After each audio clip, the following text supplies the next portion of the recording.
Hey everyone, excited to be back for this week's edition of Frequently Asked Questions for Commercial Real Estate. In today's video, what I want to do is talk about a terminology that's very common within the commercial real estate space, in particular if you're looking at investment real estate, and that is what exactly is weighted average lease term, or also known as WALT if you're looking at the abbreviation or acronym. So in today's video, we're going to explain what exactly WALT is, and then describe what the value of that metric is to investors and also to lenders who will ultimately be loaning money to you to acquire the property. So before I dive in this video, I'd greatly appreciate it if you can like and subscribe to this channel. It really helps with the YouTube algorithm and ensures more and more people can hear this message and learn about the many facets of commercial real estate. So now you've done that, go ahead and like and subscribe below. Let's go ahead and dive into this episode.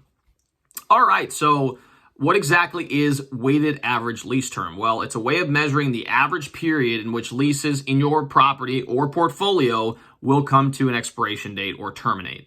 This is a very valuable metric that investors use to determine what risks are present for potential vacancies that are coming down the pike.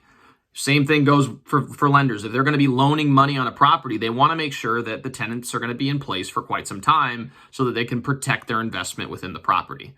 Now, in order to calculate weighted average lease term, let's imagine that you have a multi-tenant center, right? And you have a tenant that is occupying one space that has a lease expiring in 1 year.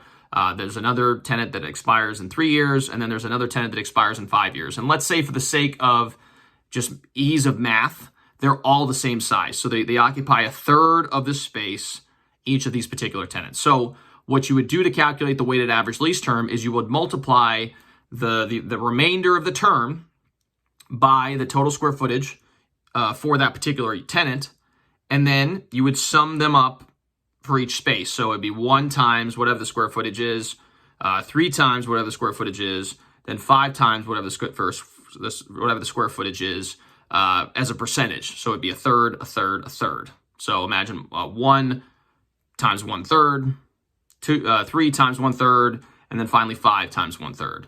And then you would sum up all the remaining values that are produced by those calculations to get your weighted average lease term. In this case, as you can imagine, it's simple math. It's going to be your weighted average lease term is 3 years. Now, as I said before, the reason why this is so valuable to investors is because you get to identify potential risk, vacancy risk. So let's imagine that you have a multi-tenant center, and there's several tenants that have long-term leases, and you don't have to worry about their lease coming due, but maybe there's a massive tenant within that center. Just imagine a grocery anchored tenant, for example, where the grocery store occupies a large portion of the total square footage. Even though the other tenants may have long-term leases in place, the weighted average lease term for the center is going to drop sizably because the risk of losing that one tenant is so great, in particular if their lease is coming due pretty quickly. And so as you're looking at these types of metrics, when you're looking at these investment opportunities, that's one metric to keep in mind. And lenders are going to be looking at it. I can almost guarantee it.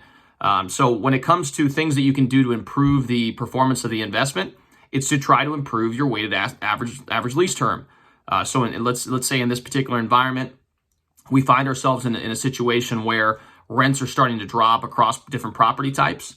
And, you have some tenants that are, essentially coming due. Their lease is about to expire, and maybe they're paying, let's say as an example, $32 a square foot, and the market rate's at $28 a square foot now.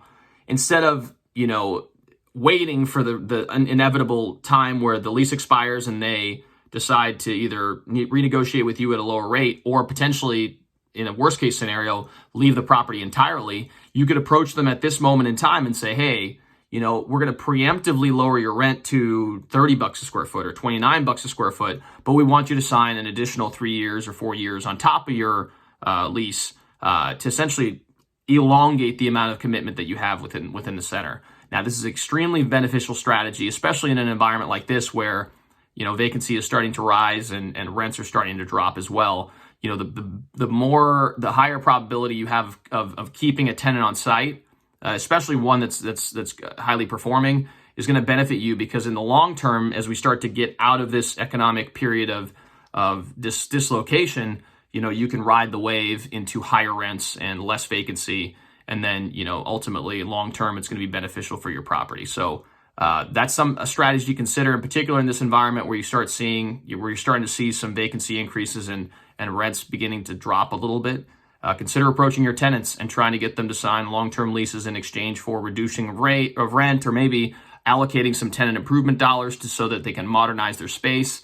Really, there's a variety of different ways that you can approach the process, and your property investors, if you have investors, are going to thank you for it. And I can guarantee you that the lenders are going to look at your property much more favorably if the weighted average lease term of all the tenants on site is longer, because it offers more stability and cash flows. So hope you gain some value from this video. If you guys are looking for investment property here in the Louisville metro area, I'd be happy to help you with your search. You can reach out to me via email at raphael@crescentigroup.com, or you can give me a call at 502-536-7315. Also, if you guys like this channel, please like and subscribe. It makes a huge impact on our ability to reach a broader audience, and we would greatly appreciate the support.